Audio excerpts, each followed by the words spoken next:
This lesson reviews the background and basics of partnerships in 4 separate parts. In the first part, you will learn about the legal definition of a partnership, as well as the different types of partnerships that are common today. Next, you will review the conceptual legal framework that guides nearly every tax rule for partnerships.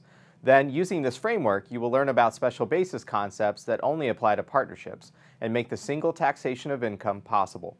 Finally, you will learn about a variety of other partnership issues, such as separately stated items, allocation of partnership items, and tax compliance procedures. Let's begin with an obvious question. What is a partnership?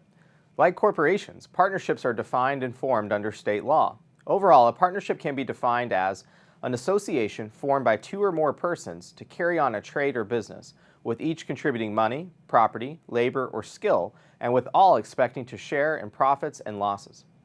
Section 761 and 7701 also provide that a partnership is any syndicate, group, pool, joint venture, or other unincorporated organization through or by means of which any business, financial operation, or venture is carried on and which is not, within the meaning of this title, a corporation or a trust or estate. Thus, for an entity to be viewed as a partnership, it must be unincorporated and cannot otherwise be classified as a corporation, trust, or estate.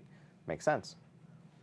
As with most code sections, the term persons is construed to mean and includes an individual, trust, estate, association, company, corporation, or partnership. As such, any of these entities can both form and be a partner in a partnership. There are several different types of partnerships, which are mostly distinguished based on the participation and/or liability of partners. For instance, general partners routinely participate in the management of the partnership and can be held responsible for some debts. In contrast, limited partners do not typically participate in partnership management and are only liable for partnership debts to the extent of unfulfilled partnership contribution obligations. Along these lines, general and limited partnerships are rather common in practice. A general partnership consists of 2 or more partners who are general partners and who may manage the entity. There are no limited partners in a general partnership. This type of partnership is often used for operating activities as well as joint ventures between 2 or more corporations. A limited partnership is a partnership with at least 1 general partner and 1 or more limited partners. These entities often have numerous limited partners and commonly conduct risky activities, including research and development activities, real estate development, oil and gas exploration, and financial product investments. To further mitigate liability, general partners in a limited partnership are often other business entities that offer liability protection, such as C corporations. Other types of partnerships also exist. For example, you will learn more about limited liability companies and limited liability partnerships later in this course.